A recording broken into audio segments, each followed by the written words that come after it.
guys need our attorney. We need My advice. we need that too. Hi, Paul. Greetings from afar. Can we at least start the pledge and get that stuff on? Yeah, we don't have Chelsea for roll call. Oh. Where'd you go? Upstairs. We went to grab something. She got something. Uno momento. Do you have any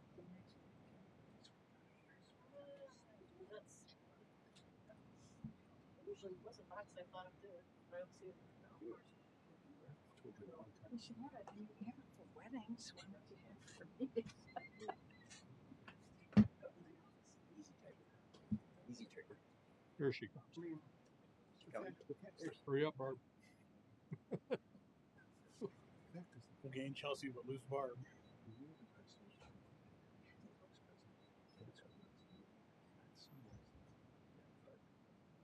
Just grab the tissue. Thanks for bringing me a blanket. Oh, I know. I walked down here and I was like, Spilled over. It looks like a spillover on there. No?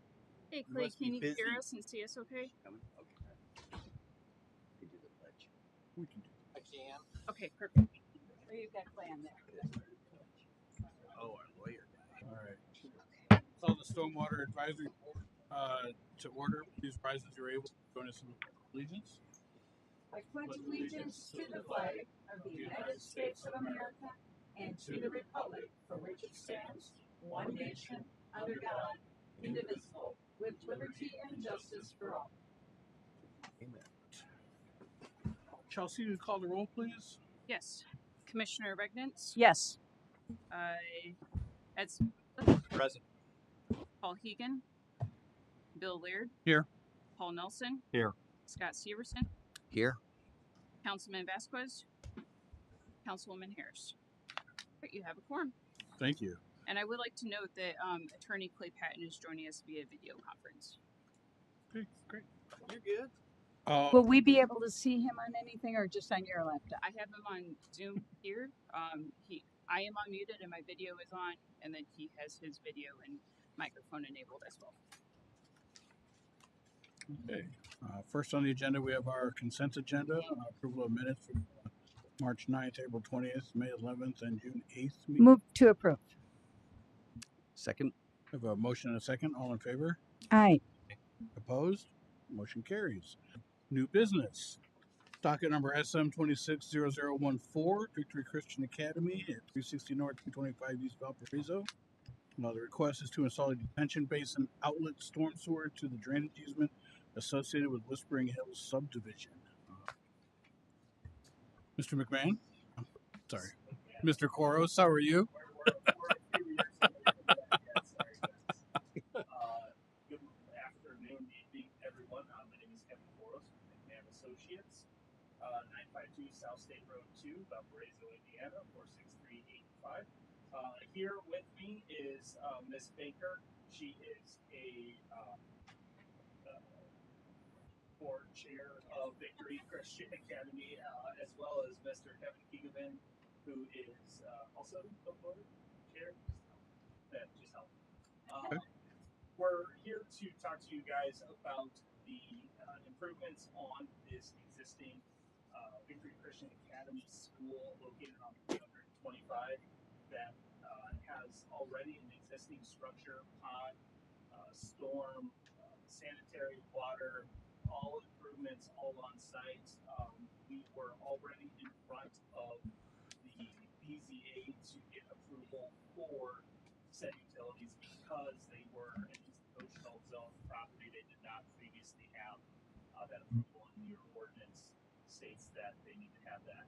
So that has been done. It also has been reviewed on the stormwater and planning side, of which we have a significant performance letter from planning. I had a couple of just last minute items and a non-fully conforming letter from Mr. Champion on the stormwater side, of which we are ongoing. This is part of that, however, has been reviewed and resubmitted since our initial letter. Okay, this school is in the middle of finalizing a construction of an addition on the back side. That would be the west side of the existing building. within the existing parking lot area itself, of which comes some additional necessity construction items, mainly of which is the drive-through parking lot addition that has to happen because the way that they run their parking lot pickups right now is through both of the aisle areas of the parking lot. So because this new building and its improvements will take up one of those two drive aisles, they need a secondary aisle to handle that additional pickup. They have one pickup for K through, one for middle school, and then the rest from the wherever that middle school to the senior lines. Because we have improvements out here, stormwater ordinance comes into effect. We have mitigated that with our solution of a pond that will accept water from a catchment area that is already flowing to this existing ditch. So this will capture some of that water that's already flowing, and our proposed plan is to release that to the existing ditch directly to the north via spreader bar to help minimize ground erosion. So because of that, we are here to ask you guys the allowance to drain that pond into this ditch. The current pond on site already drains into this ditch. It's important to note that. That's on the far east side. If you guys have maps up in front of you, you'll be able to see that. So at that point, I will let Ms. Gordon go to town, and I know she'll have her letter to read, but that's not all I have unless anybody has additional questions. Chelsea, read the staff report. So, as Kevin summarized nicely, they are planning to install their detention basin outlet storm sewer. The reason why they're in front of you today is because Whispering Hills subdivision to the north is a regulated subdivision. The swale that they're proposing to discharge to is within a drainage easement that is controlled by the drainage board through and the stormwater advisory board. So they are proposing to do this outlet storm sewer with a level spreader, which would help promote infiltration, which Kevin mentioned, by promoting infiltration, reducing erosion at the outlet point. And so you can see on your screen here, you have the light gray shaded area. That's the proposed additional concrete pavement area. And then that storm sewer is outletting to that north ditch there. So staff conducted a site visit on June 25th to review the condition of this swale that is maintained by Porter County. I noted the presence of standing water near and downstream of the proposed discharge location. Melissa, if you can go to the next slide, please. So this is a picture of the swale where at the approximate discharge location, maybe a little bit downstream of this discharge location. So like I mentioned, I observed standing water. It appears that this standing water is recurrent and long-standing because there's a lack of vegetation, especially as you move into these trees. The picture that is on your left, that heavy brush overgrowth. There's quite a bit of standing water. There's no vegetation growing in the bottom of the swale, indicating that this water is long-standing and recurrent. And then the picture on the right, you can see there's some overgrowth of trees there, which may be because of lack of maintenance, but there's also some additional standing water there. And this swale seems to have a pretty minimal bottom slope. So I don't think that this swale has not necessarily the capacity, but my concern is adding an additional point discharge this far upstream of the ultimate discharge point of this swale could exacerbate the existing drainage concerns within this swale. And then when I was on site, I spoke with one of the residents who mentioned that this property owner, whose property I'm currently standing on, has had several concerns with the condition of the swale and the amount of standing water that is within the swale, to the point of getting into some arguments with his neighbors about them discharging water onto his property, which is supposed to happen, right? He's the downstream receiving neighbor. But my concern is having this additional point discharge to the swale will make those conditions that are upsetting current property owners worse. And then also, as Kevin mentioned, there is another discharge point on the property that has been identified as that second detention basin that is at the entrance to the school. So with that, my recommendation is that this case be denied due to the existing poor condition of the swale. that may be exacerbated by the installation of this outlet storm sewer, and because I did identify an alternative route for the discharge of this proposed detention basin. So that's Are you aware of her concern, and do you have a plan for addressing that? I do. If now's a good time, I can go ahead and kind of go through that. So I did speak with Ms. Gordon, and we did talk about that her recommendation would be for denial on the property. I completely understand and know where she's coming from. I have been on this site since day one with these guys. I did the surveying personally myself. I put together the plan myself, and I was instrumental in the drainage calculations myself. So, indeed, there is what I guess you would say is quote unquote standing water. Standing water is a very, I feel, loose term in this situation. There is a wetness to the bottom, but there was no visual standing water. And my work carried me from December through the snows and into the spring. Our outlet rate for the pond is, I know this is probably Greek to a lot of you, but we calculated at 0.025 cubic feet per second per acre. That's a very, very, very minimal amount of water. And Ms. Gordon is absolutely correct. We had talked about, we had worked also with Dave Champion to come up with a secondary solution to tie this into the existing outlet. I don't know if you guys want to go back to that plan set of drawings for that might be.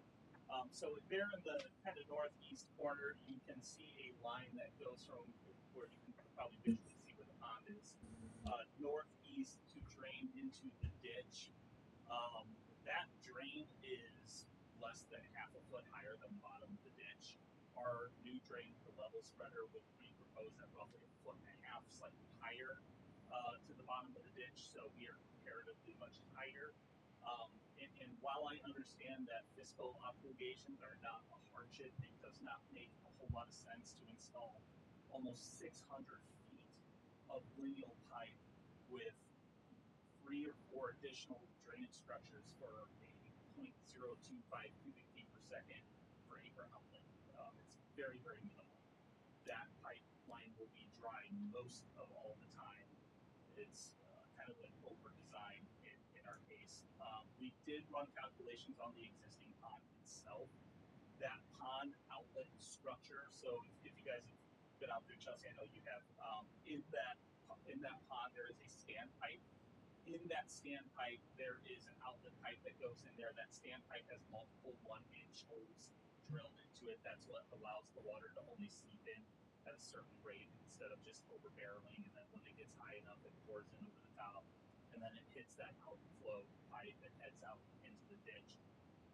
So the alternative plan would be to run 600 feet of pipe along the entire north line of this property from where that proposed pond is that we're showing to tie into the outlet structure of that existing pond. We did calculate against that pipe. It does flow correctly to Porter County standards of the 0.13 cubic feet per acre. Pipe of the pond itself does not hold the water that it was originally supposed to hold. It does over barrel. So another reason that we would prefer to outlet directly north is that we don't want to inundate that area on top of all of this with water as little as it may be. In our minds, that's all the existing infrastructure networking. I wanted to keep it that way, keep this separate. It's a much easier way to keep control of the water and keep things clean and tidy, so to speak, especially when it comes to field maintenance, BMP checklist items. I do want to note as well too, Ms. Gordon did state that even though we would be draining into this ditch does exist on Whispering Hills Second Edition, but the ditch is a legal drain, so we do have rights.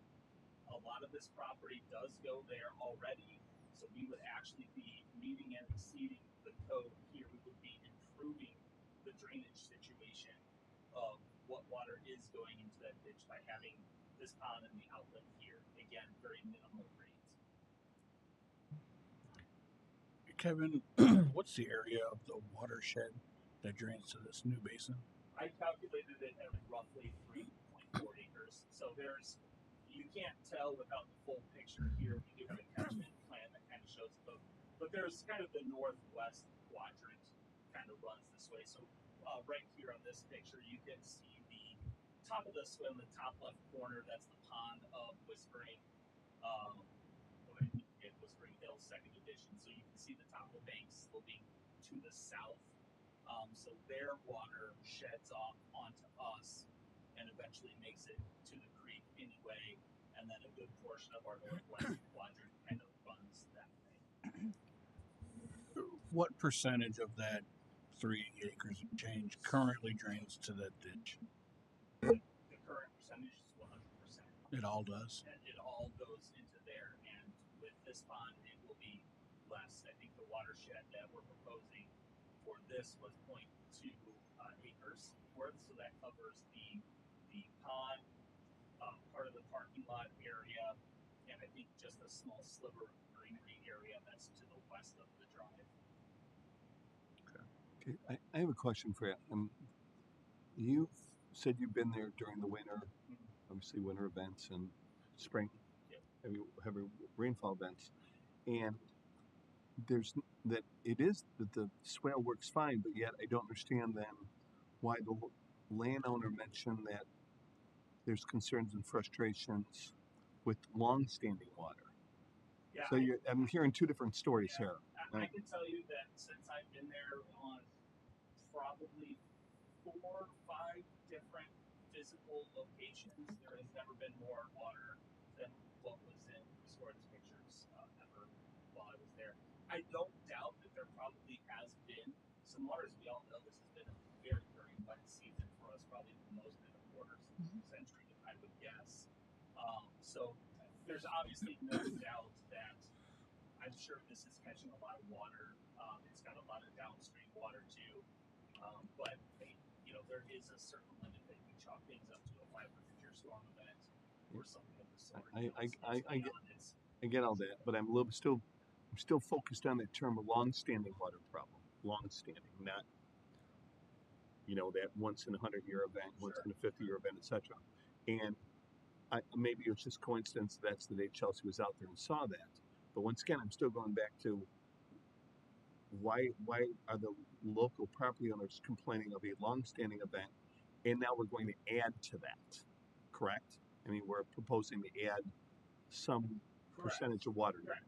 And, yeah, to answer that question, I don't know, because obviously I haven't been there over the course of years. We're talking the course of a couple seasons.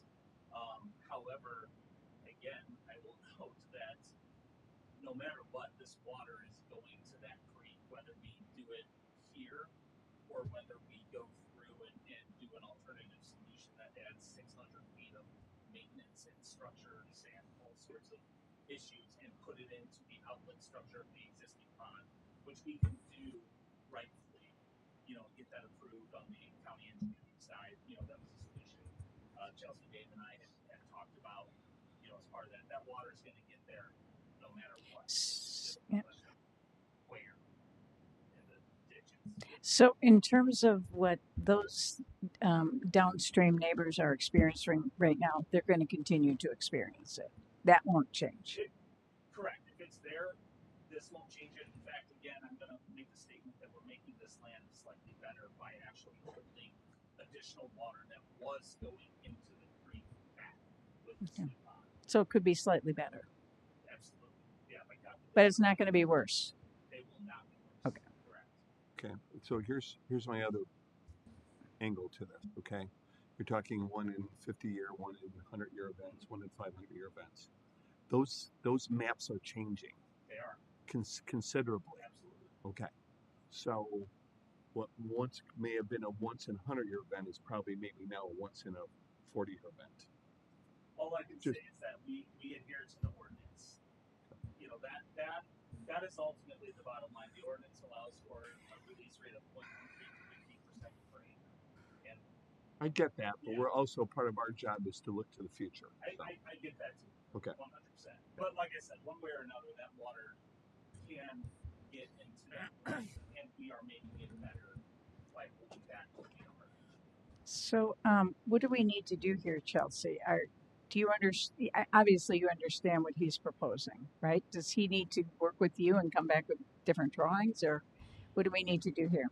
I think the board needs to make a decision on if they would like to um, go with staff's recommendation of denying the case or make a recommendation of approval to discharge the pipe at this location.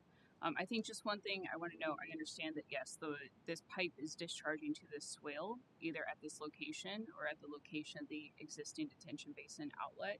My concern is the minimal channel bottom slope in this swale that is resulting in that long-standing water that you're seeing in the channel bottom that is the concern of the residents within Whispering Hills subdivision.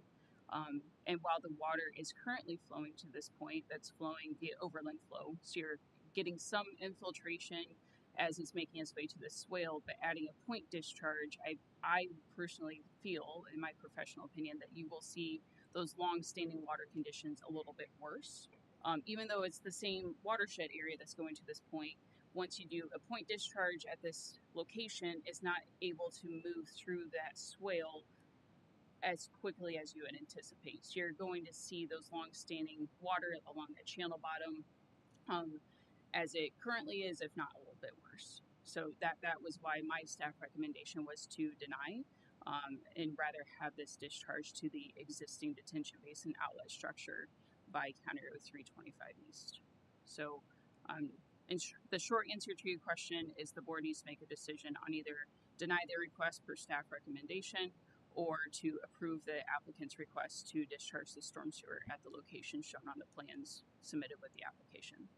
Okay, so I got one question based upon that. Can that swale be modified to satisfy staff, or is it's literally got to be piped? Yeah, so this swale is serving as the outlet conveyance for the detention pond. So if you look on your screen just to the left of where the applicant is proposing to discharge their storm sewer, you have the subdivision's detention basin outlet storm sewer discharging to the swale, and that is for the subdivision construction plans and the drainage board approval back when the subdivision was platted. So you have those two controlling points of the pipe coming in and then the pipe going out.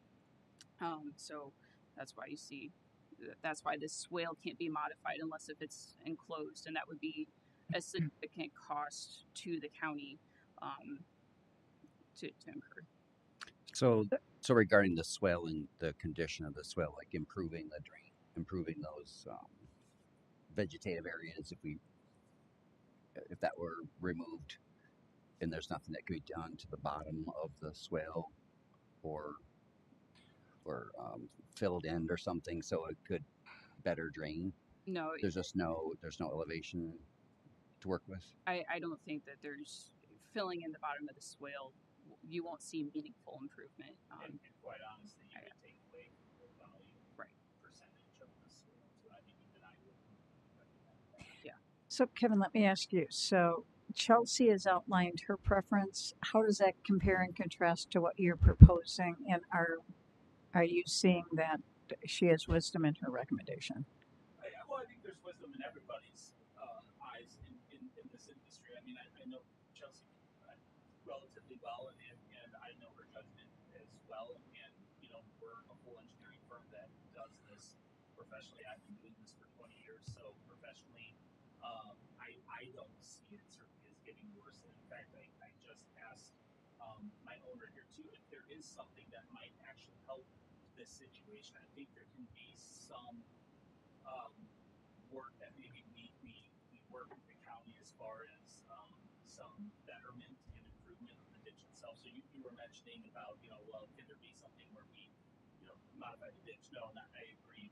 No, but I think there can also be some work on Victory Christian's side where maybe we can work on some sort of, if you guys know the term SWIFT or BNP's best management practices where, you know, they can do, you know, constant checks at the outlet, make sure that no erosioning is happening, making sure that, you know, no major overflowing is happening from the outlet on the other side, maybe some sort of even conditional approval that if this is being seen by the board as problematic in the next couple of years, then maybe we then can look at the alternative position of the outlet to tie in a way that we don't need the board's approval to do that. I mean, that might be a situation that might kind of appease everybody. In this case, the board's worry in what could happen from your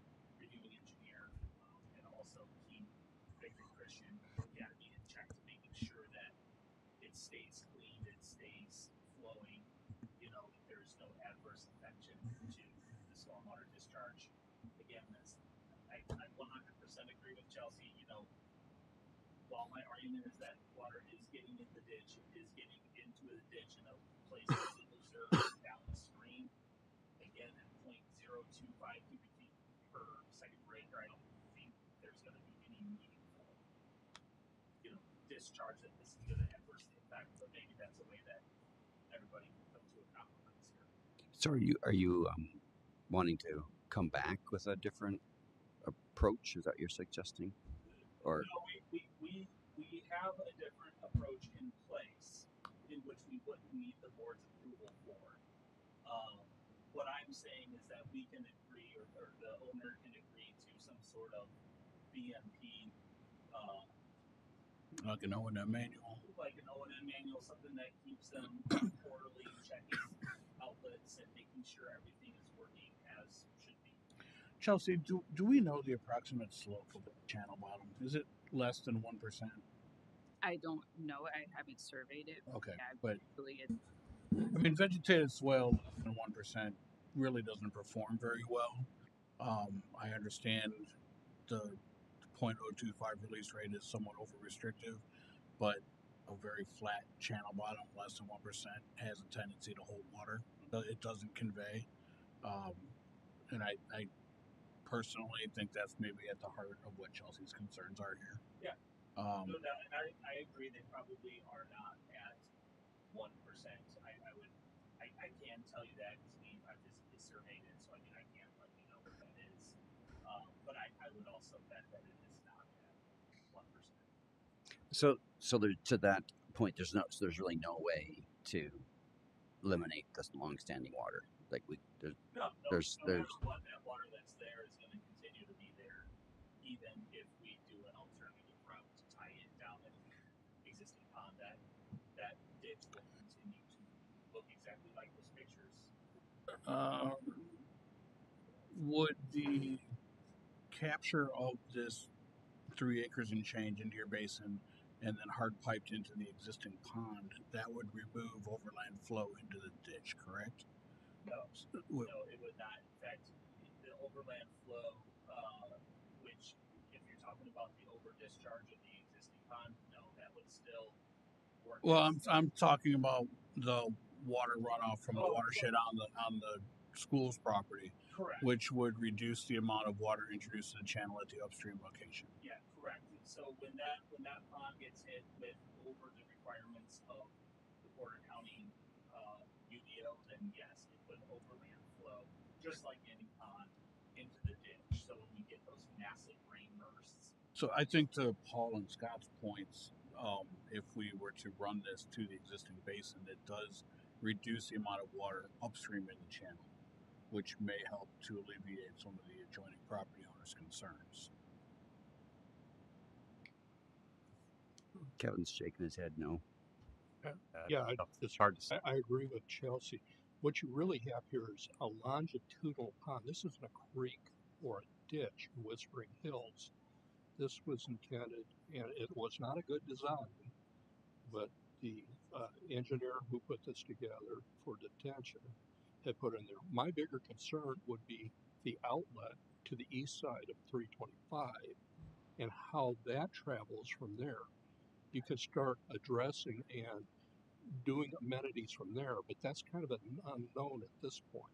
Right now, I wouldn't touch that detention ditch, swale, whatever. It's definitely not a creek, Kevin, but it's part of the amenities of Whispering Hill when that was created back 40 years ago.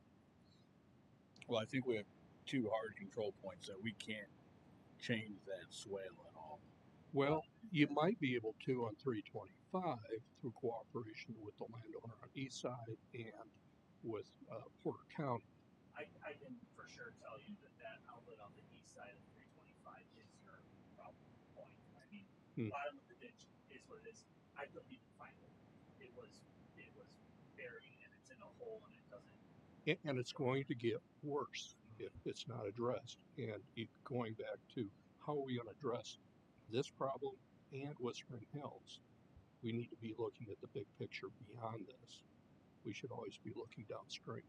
And that's, you know, again, pond bottom is pond bottom, but you're not going to change that without changing volume of the creek itself. I mean, if you, again, our water is very inconsequential to the amount of water that's already going in this. That problem child lies with the east culvert end underneath 325. So if you fix that east culvert end, would that alleviate the long-standing water? That I don't have the information to answer. I don't think I could without doing excessive drainage study. But it's very clearly a problem. But that being said, So the water that is long-standing that we saw on that picture, where is that water coming from? where's it coming from? Yeah. So that it's coming from the surrounding watershed area. Okay. The detention basin, existing detention basin in Whispering Hills subdivision, from the overland flow from Whispering Hills subdivision, and then the small amount of overland flow that's coming from Victory Christian on the south. Okay. So it's not their fault that that long-standing water exists. No, and my intention was never to make it sound like it Yeah. was Okay. fault. Yeah. Again, my concern is just making it worse by having a point discharge to a channel bottom that is not adequately sloped to convey water. Mm-hmm. So do you, as the applicant, do you think it will be worse, the long-standing water? No, I think I made that clear. I do not believe it will be worse. I think, in bottom line, we're holding back water that's currently going to that area. Again, I understand what Chelsea's saying 100%, but no, I don't think it'll be worse at all.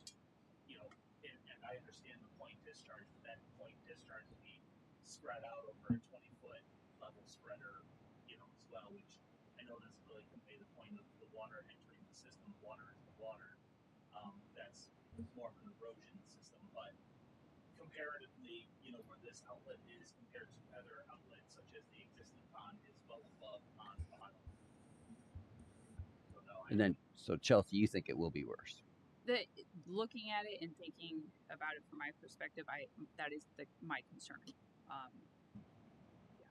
Is it worth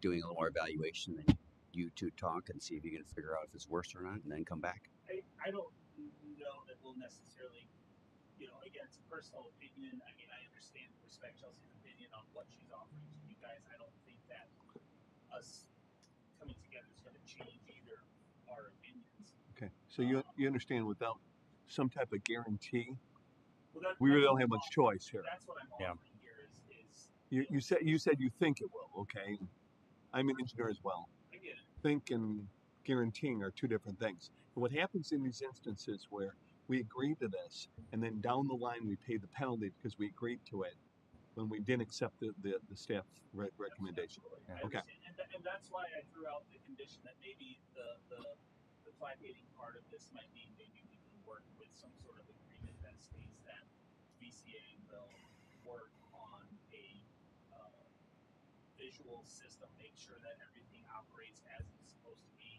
to no adverse detriment. And if so, then maybe the alternative drainage system can be installed at that time. Yeah. Chelsea, would you be satisfied with that? And obviously, we'd have to run it through Clay, our attorney. Yeah, we'd have to work with our attorney on what And that we'd still agreement. have to get approval for it with Dave Champion as well. Yeah. Yeah. But it's assuming that we did, I mean, I think that would be a good way to kind of please all people involved. There would be some VCA involvement to making sure that things stay correct, that they're not overdraining. And if they are, then you guys make that call as the board, and then they put in the alternative drainage solution. Okay. So with the SW3P or SWIP, as you say,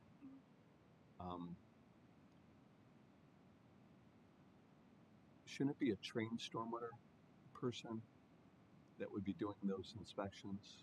Yeah, just like it is with any with any project where you're disturbing land with more than 1 acre, you have an individual on site who is your designated person that is filling out your BMP inspection checklist, submitting them to the department on a monthly basis, whatever you guys as the county require. I don't know off the top of my head. I think it's every month. And then at that point, if the drainage board ever decides that this has become a problemsome area, then the approved alternative can be installed, which again would be the same amount of water, just downstream to the existing outlet. So we have a staff recommendation. What are you asking us? I'm asking that if you guys are going to do a negative approval on the negative review from Chelsea, that we work together to instead approve this on the basis of some sort of agreement clause with BCA to check. Can I suggest that we table this Right. and then meet with Clay and Chelsea, see what you can come up with that Chelsea's happy with, then we bring that back. You suggesting they just continue this until Yeah. can get some, and that's what I would suggest you do too. Yeah. This is, And this isn't that we don't trust you, it's just that we have to make sure that we're going with recommendations from staff because we've seen so many. I 100% get it. Okay. Sell me out in front of you guys a lot. I get it. Well, then I move that we continue this discussion till the next meeting, and in the meantime, that you have conversation with our attorney and staff, Sure. and that you can come back with something that she can feel comfortable with a positive recommendation. I strongly recommend that you follow the water, go to the east side of 325, figure out what your outlet is, where that is, so you can improve that outlet. I know. So Just need the more only thing information. I'll say to that is I'll have to confirm with the owner. We'll have to. That's great if we're going to table it. It's up to them because they're on the timeline now. If they want to, at that point, we would figure out if they want to move forward with that, or we would just end up letting you guys know that we will drop the case and just do the alternative stormwater installation if there's a timeline issue on their side. Yeah, that's fair enough. I think our point is just don't put us in a position where we have to, unless you make a really good argument, don't put us in a position asking us to not go with staff recommendation. I would present to Chelsea some sort of base agreement that states, the conditions of which this will be kept, and at whatever point the board decides that this is not fulfilling its end, the ever approved alternative would be installed, and that would be up to you whether you even want to accept that or not. We have a motion. Is there a second? Second. We have a motion and a second. All in favor? Aye. Aye. All opposed? All right. Thank you guys. Thank you for coming. Thanks, Kevin. All right. Next item, docket SM 260015, 36. Porter County Municipal Airport Authority at 4207 River Hill Road. Request is to construct new wildlife exclusion fence along airport property boundary and to make improvements to Hotter Drain. Good afternoon. Chelsea, do you want to read your staff report, please? Yeah. Melissa, if you want to go to the next slide, please. So we are here at the Porter County Airport along the northern boundary of the airport, south side of State Road 2. So the applicant is proposing to replace and upgrade an existing fence with regulated drainage easement associated with Hotter Drain. I would like to note that both the north-south regulated drain and then the east-west regulated drain are both considered Hotter Drain. The north-south is the open portion, and then the east-west is a storm sewer or closed portion of Hotter Drain.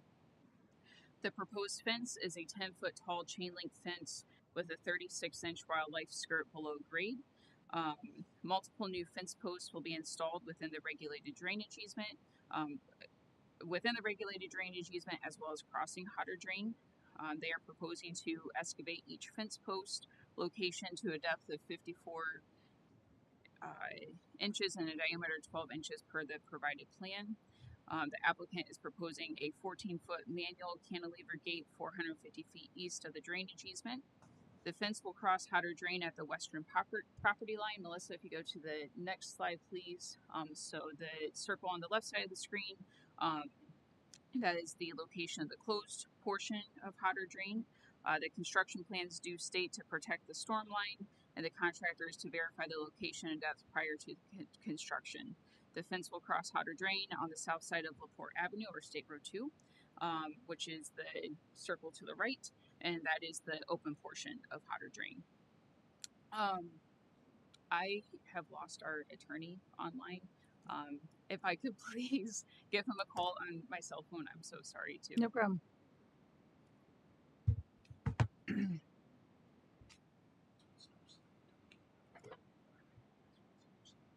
This is an aside, has really nothing to do with the ditch, but have you contacted DOT and staked out the right of way for their requirement? You have to agree on that shit. Can you make sure your mic is turned on? Whoops. Yeah, there we go. Yes, we've contacted NDOT and done actually a property boundary survey for that, for the alignment of the fence. And we're located 2 feet within the airport property. And you are No, just. I apologize. I am Curtis Brown with Walpert. We are the airport consultant, airport engineer here, also on behalf of the Porter County Airport Authority. And for those of you who don't know me, my name's Kyle Kubler. I'm the airport director. But back to the right of way, there's varying right of way throughout this area. That's why I suggested strongly you get get an agreement, make sure you guys are on the same page. Yes. But it has nothing to do with this here. But No, well, good counsel, and yes, we're very sensitive to right of way issues. So it helps us in the long run. Hey Clay, this is Chelsea. All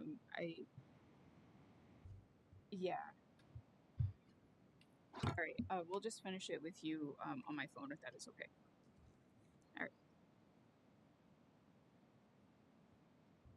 Okay. All right, not a problem. Thank you. I'll put you on speaker. All right, you're now on speakerphone. I'm again so sorry. Sorry. So, moving on. So the applicant is then also proposing to enclose the open drain portion of Hatter Drain to accommodate the installation of the fence. Melissa, if you go to the next slide, please. So I guess this is the open portion of Hatter Drain. The picture on your left-hand side with the metal culvert and then the slip lining of the black pipe. This is the culvert that is carrying State Road 2 over Hatter Drain. And the picture on the bottom right, that is looking towards the west, where all the white frothy water that is coming from the culvert under State Road 2, and then the culvert that we're looking on directly, that is the storm sewer portion of Hatter Drain. So just to give you guys a visual representation of what we're looking at. And then next slide, please. So they are proposing to enclose this open portion of Hatter Drain by extending that 24-inch HDPE that goes underneath State Road 2, extending that 30-inch CMP storm sewer that is the closed portion of Hatter Drain, or our storm sewer of Hatter Drain, installing a 6-foot diameter manhole, and then installing a 36-inch CMP or corrugated metal pipe out of that will serve as the outlet for the manhole.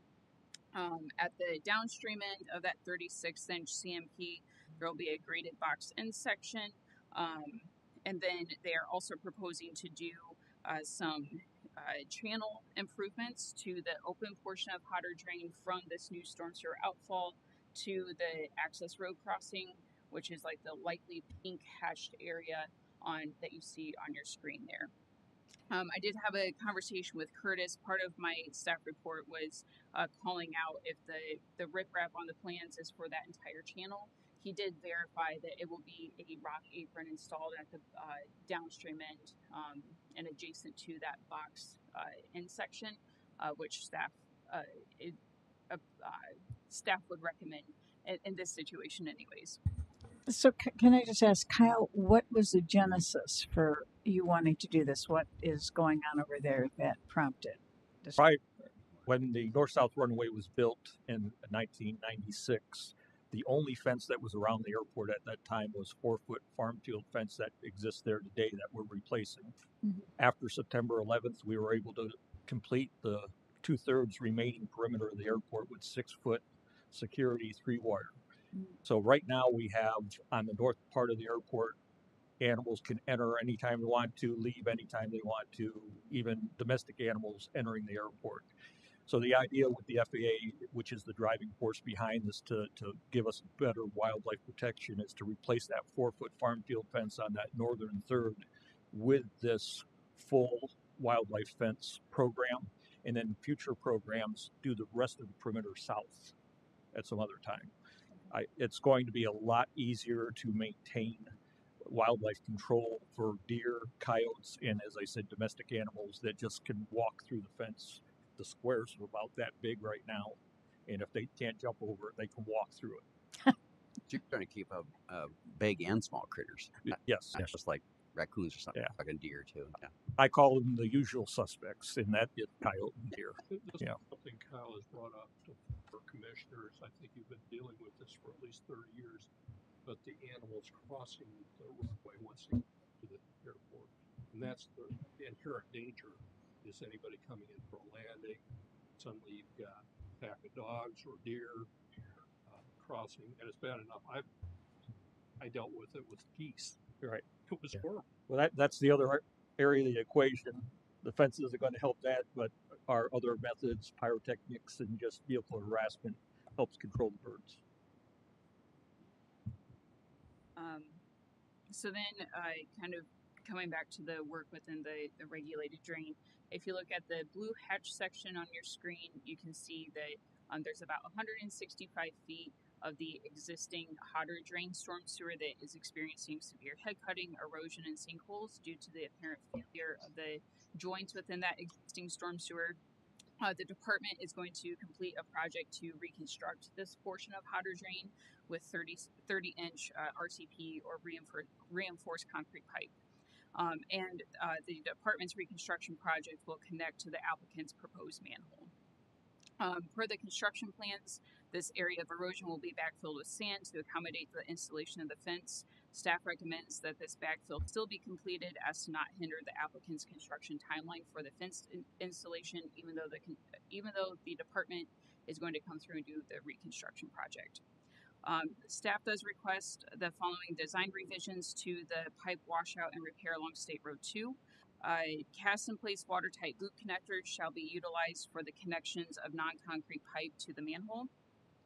36-inch CMP is not an acceptable material to be used for the outlet storm sewer. Per Porter County's construction standards, storm sewer less than 39-inch shall be HDPE pipe. And then bedding and backfill shall be in accordance with Porter County's construction standards. Please design the manhole to accommodate the department's connection of a 30-inch RCP to the proposed manhole, and then revise the restoration of the channel regrading work. That note in my staff report I don't think is no longer relevant since they are not doing a full riprap line channel. Just a few items of note. The fence may need to be removed in the event of repair, maintenance, construction, or reconstruction work that needs to be performed within the regulated drainage easement. That fence removal will be at the property owner's cost. The standard terms and conditions shall apply, including the execution of a hold harmless agreement. And staff also recommend or request the following special provisions be applied to the project: of inviting the department to the pre-construction conference to be held prior to the start of work of those portions identified on the pipe washout repair along State Road 2, and contact the department at least 72 hours prior to the start of work within the regulated drainage easement. So that concludes my staff report. Thank you, Chelsea. Do you have anything additional to add to that, or any questions? I do have one question on that. For the east-west portion, the pipe portion of hotter drain, our fence alignment is approximately 25 feet away from the center line of that pipe. The backfilling and filling over that pipe is not necessary for the actual physical construction of the fence, but it was necessary to prevent that fence from falling in the future. With the department's proposed improvements coming in a relatively short timeline, I guess we just ask if it would be beneficial for us to leave it in its current condition until those repairs are done, or if you do want us to go ahead and grade and fill over that damaged pipe. If it's not necessary for the installation of the fence, then no, it doesn't need to be done. Okay. My interpretation of it and talking with Kyle, I thought that needed to be done to allow for the fence installation. Yeah. There for the north-south portion and probably 20 to 30 feet on either side of that, we'll definitely have to do some grading and fill, but the remaining 130 feet or so, we'll leave as is. Yeah, that sounds good. Okay. So you don't have any, we have a staff recommendation, and you don't have any concerns with the additional proposed revisions to the construction plans? No, none. Just changing the pipe material and the functions there, so no concerns. Chelsea, when are we planning on our portion of this? We have to have a new manhole cast, so that I would say it's probably like six to 8 weeks out for us to work with our manhole supplier, have that cast, and then get on our contractor schedule. Chelsea, you mentioned there wasn't going to be riprap lined in the area at all, or was there going to be just some around the actual? We'll have an 8 foot long riprap apron at the discharge, and then it'll just be naturally graded, and it's being graded for maintenance purposes, just to allow that to be mowed and taken care of a little better. As you saw in the photos, it's unmaintainable right now. The depiction you're looking at also is going to be in a way that no migration of animals can go underneath. Correct. Yeah. And I'm amazed by the amount of water that comes across State Road 2 from the ditch on the north side to what it is on the airport side. We were talking in the last session about 100, 200, and 500-year rains. I've been there for a couple 100s and a couple 200s. I don't feel like I'm that old. Right. But I've been there for them. That was my point. And if I was going to make an analogy, the airport is almost like a water capacitor for this county drainage. When we do have these large rains, you'll actually see the swale systems adjacent the taxiways and the runways fill up and hold water so it can properly be metered as it crosses US Highway 30 and goes across. That came from improvements not only with the airport, but what the county did south of Murray Hill Road that used to always flood in the 80s and 90s until we both corrected, not only with the new improvements on the airport side, but what has been done from Murray Hill Road south and then across US Highway 30. Thank the Lord you're not the Thornton Quarry right now. Yeah. Chicago's, yeah. No more capacity there. Under one of the aprons, we replaced old CMP with concrete at the south end of the airport, so And then protect that. recently, too, with the drainage board, you did the south detention area of Washington Highlands subdivision. Mm-hmm. So this north side will probably make everything right as far as what's on the west side. And then the department had an improvement on the east for Washington Square that we also had a chance to look during the field inspection. Yeah, and they were very helpful in allowing us easements to get out of Washington Square because the original developer didn't have an outlet for the pond. And it seems to all be working well. Yeah, thank you. I haven't seen water on the runway and taxiway yet, but it's gotten close. Fingers crossed. Yep. Any other questions or discussion? Entertain a motion. I'll make a motion to approve with staff recommendations. Second. Have a motion second. Any discussion? All in favor say aye. Aye. Aye. All opposed? All right, motion carries. We thank the board, and I want to thank staff. Both Chelsea and Rob came out understanding our time commitment with the current project and put things together very quickly for us. Thank you very much. Yes, thank you. And then this case will be presented at tomorrow morning's Stormwater Management Board meeting. Following that board's approval, a full harmless agreement will be sent to you. and then the final approval letter will be sent after we receive the signed hold harmless agreement. Do we have to come back tomorrow, or we? No, You you're don't have. welcome to attend, but it's not required. Yeah, we've got a pre-bid meeting tomorrow morning. All right. Thank you. Thank you. Thank you for. Thank you. Bye bye. Recommend. Okay, docket number SM 260016, Clarence Witcher at 1199 South 350 East in Couts, to construct a residential driveway which will include the installation of a culvert. Is the petitioner Pet- present? Petitioner here. No, that it doesn't seem like there's anyone present. Have Chelsea read her recommendations. Well, do we really want to even take the time, because we've agreed that unless the petitioner is here, we're not going to entertain the case? Yeah, my staff recommendation is to continue anyways, because of the lack of information provided. So the board would like to make a And that's recommendation to continue, then that's fine. Recommendation. Motion to continue. Continue. Second. We have a motion and a second. All in favor? Aye. Aye. Opposed? All right, motion carries. Right. All right. Next item is our stormwater program manager's report. Chelsea? Yeah, so Oh, I just want to provide a quick update on one of our capital improvement projects that is currently under construction. The Rolling Meadows subdivision stormwater management system improvements project. Melissa, if you can go to the next slide, please. So the mainline storm sewer is almost completely installed. They are probably going to wrap up midweek this week with that installation. They were hoping to be done at the end of last week. However, we encountered some bad soils. So some undercuts needed to be performed. It was a 1 foot undercut. And that was done with NDOT number 2 stone. That's 2-inch stone. And what were the bad soils? What was the issue? Yeah, so the picture on your left, this is the soils that are uncovered. This site, talking to Kevin and then some residents that have lived here since the subdivision was developed. This used to be an old fill area for a contractor who would do dredging and other type of excavating work. So The owner owned a waste disposal waste, with porta potties, and this was an applied sludge site. yes. Poor soils. So A lot of organics. yes, Oh, yeah. sludgy. It was clayey soils through this stretch. The water was getting trapped between the asphalt and then the existing geotextile material. So the clay was just very soft. So that's the picture that you see there on the left. And the picture on the right, that is their undercut with the NDOT number 2 stone, and then their geotextile fabric to burrito wrap around the undercut. So just it's one of those things where usually on our stormwater projects, we don't have to get too involved in different aggregate types and soils and those type of things. So just want to bring this to the board's attention.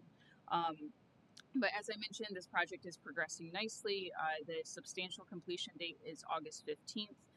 They are currently on track to meet that. It could be a little tight if we continue to get the amount of rain that we've had, but overall, things have been progressing well despite the amount of rain that we have had.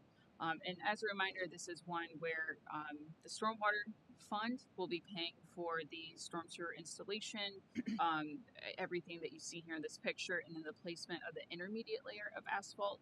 And then the highway department, their annual road paving contract, they'll be coming in and placing down the surface layer of the asphalt. So trying to find these creative ways where we can work collaboratively with other departments in the county to try to utilize and maximize our stormwater funds to be more for the stormwater side of things and not just for full pavement reconstruction. So excited for that partnership and then seeing how things go, and hopefully this is something we can apply and continue to do in the future. Otherwise, things have been progressing well within our department. If it would stop raining, that would be great. I think everyone sitting at this table feels the same way. So, Chelsea, what's the expected life of the improvements that you're doing here? Yeah, so we're using concrete pipe. So I would say the expected lifespan is about 100 years. That's what is advertised. As far as the asphalt pavement and that infrastructure side of it, probably like 25 years. So yeah, so a huge thank you to the staff in our department for managing, I would say, the close to 70 drainage complaints, 75 plus drainage complaints that we have received since the beginning of June. And as you guys are aware, dealing with the public, sometimes those are not the most pleasant phone calls that you get to receive or make. So a huge thank you to them for dealing with that and then working through. And we have been really responsive and pretty much have responded or made contact with almost every single one of those. So our program would not be able to operate as efficiently as it does without our staff members. So a huge thank you to them. We appreciate everything you and staff do. Thank you. Go team, go. Yes. Yep. So with that, that's all I've got for my program. Thank you.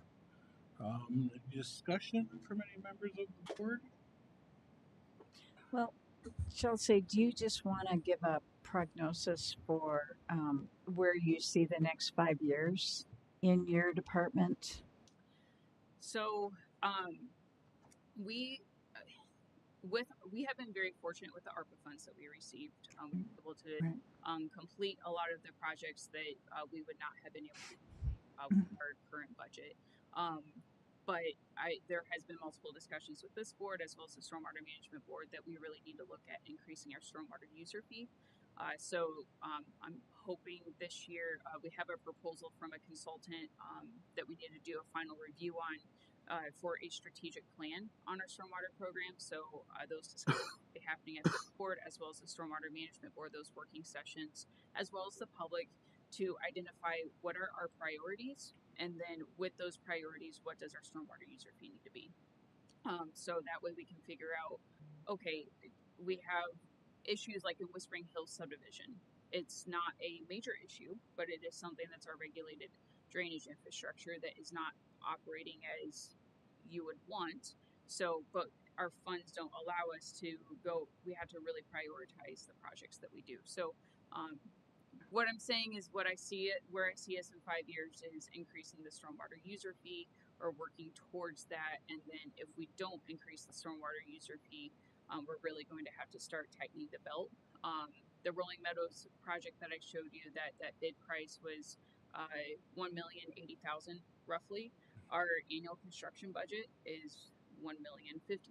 So with the ARPA funds that we had a cash surplus. So carrying those forward and being able to do that large capital improvement project. But now that we're out of that cash surplus, I don't see us being able to do those large capital improvement projects under current revenue. Do you have a bond currently? Yes. And when does that roll? Yeah, I'm sorry, I didn't mean to cut you off. So we currently do have a bond that was obtained in 2018. That was $20 million, I believe, and there's about $3 million left in it. That bond, which all of those funds were used for the improvements in Old South Haven. I do need to read the ordinance to determine that approve that bond to determine if those funds can be used throughout the entire county or if they're specific only for the greater South Haven area. My plan is to utilize those funds for improvements within the greater South Haven area. We have Old South Haven, New South Haven, Coventry, and Salt Creek Valley Commons that have that we did our Greater South Haven drainage study for that have 40 million plus worth of work that needs to be done within there to reconstruct the stormwater infrastructure. So using those bond funds to do the highest priority project of failed storm sewer that is going to have significant public safety issues. Yeah, something to be aware of. The study for South Haven and environs was done in 2010. We wrote the ordinance for the fees in 2014-15. Council and commissioners, I think all of us were there, but we just didn't have the wherewithal to do an escalator clause for the fee itself. So that's why we stand at the same statement fee that we charged back in 2015. And of course, we're seeing price of everything up. Inflation is affecting workmanship as well as materials, in addition to every other facet of this. So Yeah, bonding may be a way to go. Yeah, And yeah. that's the positive thing about having Yeah. a stormwater management board. We Right. can bond. Yeah. We could do that as a drainage board. Yeah.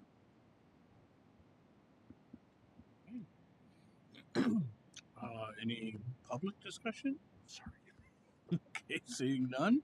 Next meeting is August 10th at 5 p.m. here. And with that, we are in recess. Thank you for that synoptic. Thank you.